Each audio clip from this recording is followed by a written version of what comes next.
Hey, it's your girl Dimps again, coming to you with another video. What this video is about, my controversial dilemma about 2020.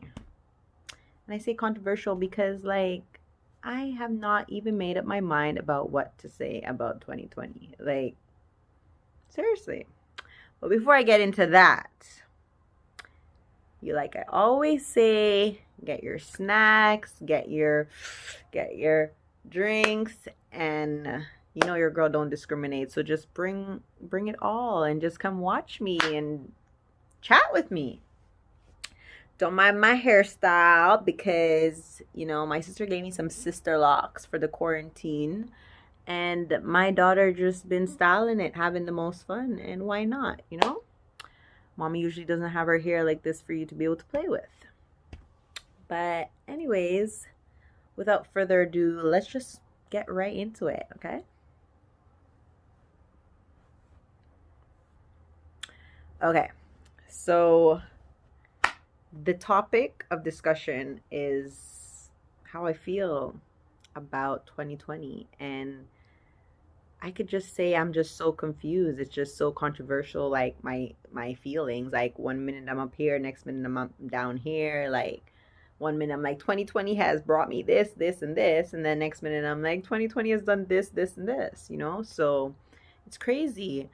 But I'm gonna try to wrap up my feelings about it by discussing it. So just bear with me. And again, you guys know I have 3 little rascals who are always running around in my apartment. I live in an apartment, not a house. So, yeah. Anyways, you guys like my poster. Yeah. I love it. Anyways, yeah. So 2020 for me, what could I say? 2020 for me started out, I can say, in March. It didn't start out in January for me because in January I was still going through some sort of depression, some sort of like sickness, some sort of like I was going through so much like at that time. Like I can't even point a finger on which one I was coming out of, but I was coming out of it. And I also reached the point in my life where I just wanted to start living. So I came out of my house in March and I was like, yes, new me, new life, new everything. And basically,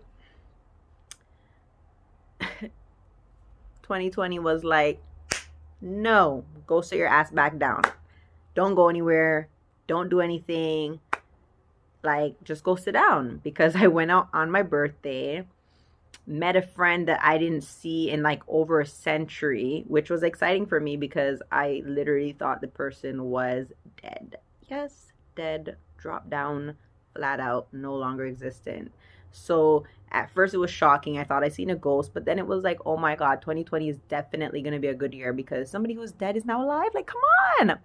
But that didn't happen. So yeah, it wasn't a good situation either. That turned out to be a big flop. Like, not that I don't want anybody to take this the wrong way, but I'm just a person to just say how I feel, especially like I've said since I've started this self-growth journey and stuff like that. So yeah, it was not a good idea that I seen him. It actually was a complete crosses. But again, that's another conversation. So yeah, that happened. I seen somebody I didn't see in years. Like I linked up back with my sisters and my nieces and started going outside with them. Like I was so locked up in my house, I wasn't going anywhere. Like the anxiety had me to the point where I didn't even want to step to my doorway. You know what I mean? Like I was in a car and like I was sweating out buckets. I couldn't concentrate, whatever. But again, my anxiety, another topic. But yeah, everything was just so hectic that in March I thought everything was okay. I'm able to go outside. Like I seen somebody I thought was dead, and my sister and everything's invited me out for dinner. I went and got my hair, lace front, spent some moolah, got my eyebrows did, eyelash did, nails did, everything done, you know what I mean? And went out for dinner just to watch the news to say that we're gonna be on lockdown. So yeah, that's how my 2020 started. Okay, just like from January, me not even recognizing what's going on in life, to March, me saying, I'm coming out, I want the world to know. And then all of a sudden, lockdown. So when the lockdown started, again, everybody was stressing. I was stressing. I was like, oh my gosh, like, look how I said this year is my year and whatever. But again, like I said, my opinions are so controversial because one minute I'm like, it's the worst. Next minute I'm like, it's the best. I got to hang out with my younger sister, my older sister, which we don't really hang out that much, especially my older sister. She has a busy schedule, busy lifestyle. So it was great to spend like that one-on-one time with them, that sisterly love. We got to hang out. We talked in ways we never talked before. You know what I mean? I got to do cooking activities, baking activities with my kids that I probably would have never done. But like, we're in lockdown. There's nothing to do. So why not, right? So yeah, so I did that. It was crazy how much I was enjoying the quarantine.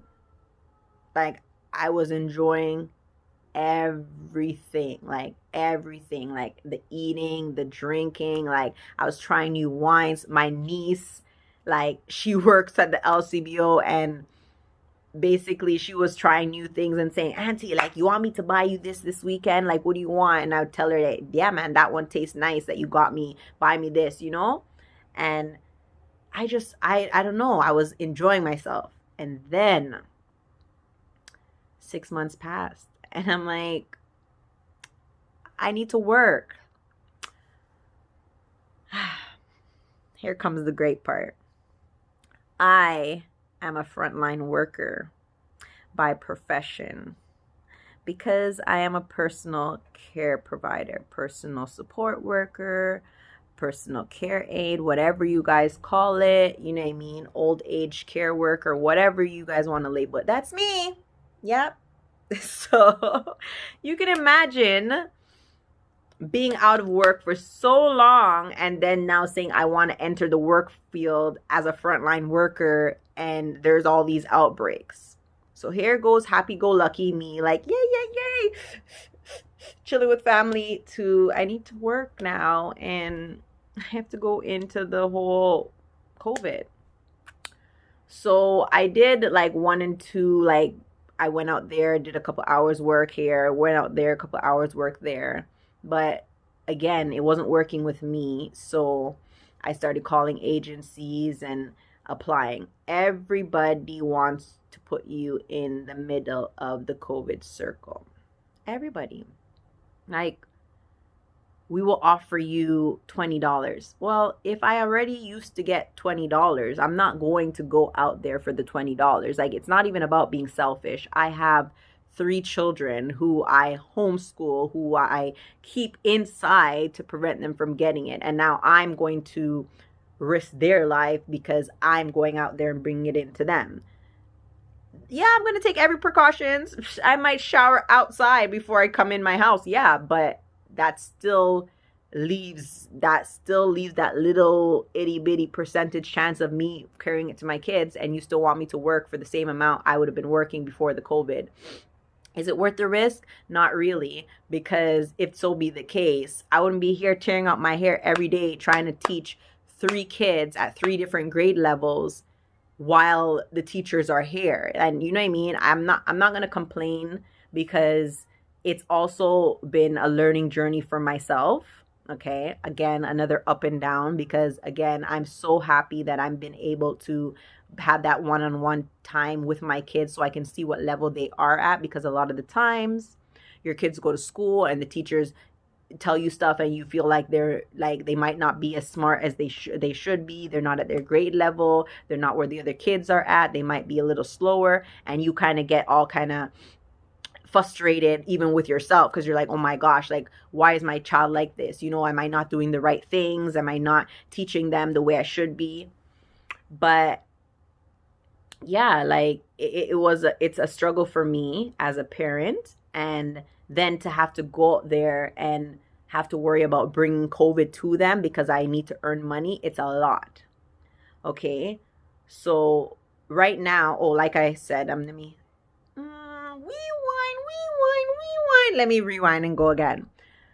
What I was trying to say when I was talking about going out there 1 and 2 times is that I also have a lot of other skills, right? I do hair. I do children's hair mostly, but I can do weaves, braids, ponytails, you name it. Yeah, your girl, I know how to do it. Like I now have started getting into doing nails.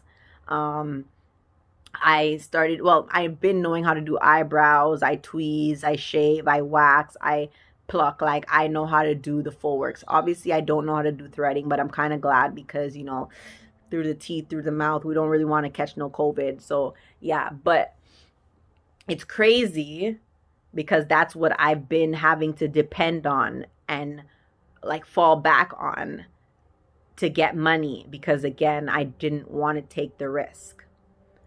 Now we are in December and we are in another lockdown. And again, I have not been able to establish what I'm going to do as a career right now because, of course, I don't want to take those risks. I'm still applying for jobs and seeing what I can get, but so far, nothing. So that has been very frustrating. But put all of that aside, because even with me being unemployed, okay, or temporarily self-employed, because like I said, I've been working for myself, doing what I can do. On top of that, like, my kids are bored. They're bored. They're bored. They're bored. They're bored. Okay.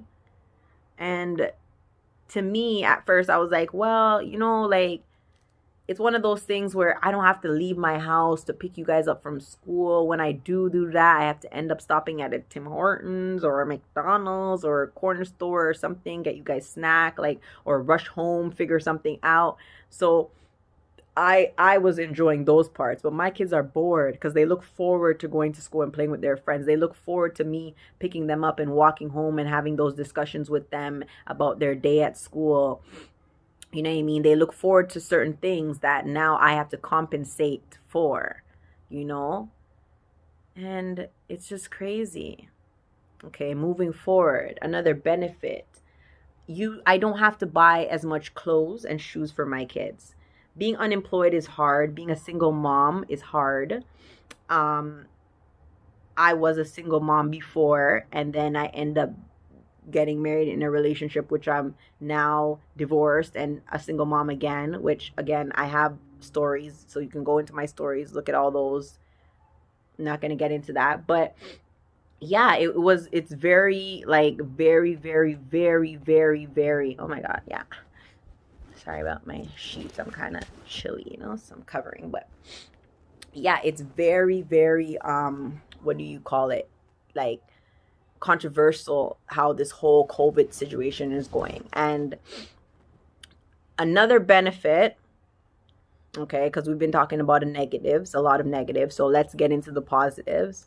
So a next benefit is that I've been able to find other means and ways to deal with my health because I'm not rushing to try to heal or to get better physically nor emotionally. Okay. So, I don't know if I have disclosed this in any of my videos, but I'll touch base on that. I've been struggling with finding out if I'm having if I have a mental illness and what kind of mental illness I do have.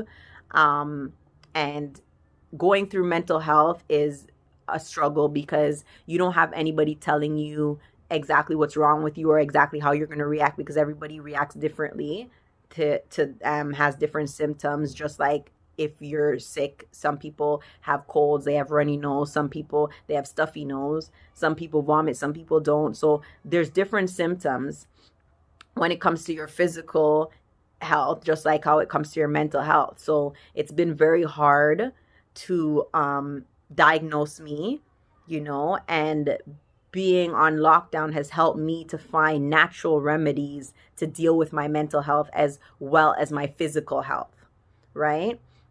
Because again, I know I'm struggling with mental health. I just don't know exactly what mental illness I have. Okay. So, that's something that I've been struggling with, in the beginning, of course, because I was going through my own little depression and own little, divorce and all those things. Um, Going from being, sorry, they're playing. You hear the crying, they're playing. It's okay. They're playing. But just in case you hear them in the background, because I know my kids could be loud. But yeah, like I was saying, it's been like a struggle having to deal with that at first when I was depressed and I was going through my divorce and stuff. I was only taking medication. Like, okay, I go to the doctor, I tell them what's wrong with me, they send me to see somebody, whatever, and they tell me, okay, they think I might be depressed, or they think I might, have bipolar symptoms, or I might have this, or I might have that. And I'm like, okay, fine. And they give me antidepressants, antipsychotics. They give me all these things, antidepressants, and I'm taking all these anti this, anti that, anti this. And, like majority of the time, I just feel nothing. Like when I'm feeling bad. And when I am not feeling sad and angry or bad, I'm feeling nothing. And I noticed I would come off the medication, I would have this burst of excitement in my life where I just felt like everything was good and nothing couldn't upset me, and I was always laughing and all these things. And okay, I'm back. Single mom duties, you have to put it on pause sometimes. But yeah, so that was a struggle. And then benefit. Going through this lockdown, I was able to come off the medication because I didn't have to really force myself to go outside. So I took myself off slowly, found other remedies. I am a big advocate to marijuana use. So I definitely was a smoker way before all of this was going on, basically all my adult life. But I learned to find the right strains of that plant that would actually help my issues and not basically add to it. Because a lot of the times we take things and we're like, oh, this is natural and this is good and whatever, but there's so much forms and so much different like levels that we need to do our research. And I'm still doing a lot of research and whatever, but again, that I just want to bring that to the foresight that is something that I've been doing positively, and that's one positive that I've been having. So yeah, I tell you, boy, this is another negative, okay, about being a single mom and trying to even have your little personal time. Like, I literally don't have any personal time, like no personal time at all. Like, I literally have to take myself up to go outside to get personal time. And then it's not personal time because I'm spending time either buying groceries for my kids or just sitting down in an empty car just to clear my mind. And making videos in your car ain't fun. So when I want to talk to you guys, I have to deal with the interruptions, the constant interruptions. Trust me, I'm going to share a video with you guys where I don't edit nothing like the whole day. Like, I really don't edit my videos anyways, and you probably can figure that out. One, because I don't really know how. Two, I download this app and most of the time, like, it's just so much like stress, but it's a learning process. Another positive about this quarantine, I've been able to work on my content, work on trying to edit, work on building my confidence so that I could come to my viewers and tell you guys about my life and what's going on and have no shame in my game. Because really, that was who I was. And that's who I'm trying to find back. I really didn't care what people thought about me, which was an actual benefit to being who I am, because I'm very sensitive and very emotional. So the fact that I didn't really care about what people thought, it helped me to balance those emotions to kind of be where I need to be and love myself the way I need to be, feel loved, or the way I should love myself. You know what I mean? And breaking down and basically having somebody break that down in you, and you breaking down that in yourself because you're in a relationship, or the person you're with, you feel like they don't love you, and you pour out so much of your energy trying to prove that you love them because you want to feel that in return. Like, it's just so much. But again, I'm not going to get into that. It's just crazy that I just had to talk about that. But I originally was that kind of person, and that's what I'm trying to be again. So me sharing my content with you guys is a part of that process. I'm not doing it for the likes. I'm not doing it for nothing. If I get any of those things, that's a benefit. And I can say I would just be highly blessed and highly favored to get all of those, and I would be grateful. But that's not what I'm doing it for. I'm doing it to share my voice, to share my life, to share my process, my growth, and just my self-love journey. Okay, so yeah, one day, please remind me if I forget. I'm gonna bring my kids and just do a vlog, and just like not edit nothing, just make you guys see the full 100 of what I go through in a day, why sometimes I come off here and I'm just yeah. But yeah, before I was interrupted by another one of my children, I was going to close anyways. It's a short video just letting you know how I feel about 2020. All in all, 2020 sucks, because I'm sure I could have had all those ups and downs without being in lockdown, without being scared for my life, without all the other things, not being able to enjoy Christmas to the fullest, because the 2 weeks before Christmas you'd be going outside enjoying the scenery in the malls and outdoors. Now you can't really do that because all the malls are locked. But again, you know, to each its own. I've been so up and down about 2020, but all in all, it's almost gone. So I still give thanks that I've lived through it, and I'm here today. And that's it for now, you guys. So if you like my content, if you like what you heard, please don't be afraid to like, share, and subscribe my video, so that when I come with other content, you can see it. And yeah, peace out. Self-love, self-growth, self-development. And until next time, love you guys. Mwah, mwah, mwah.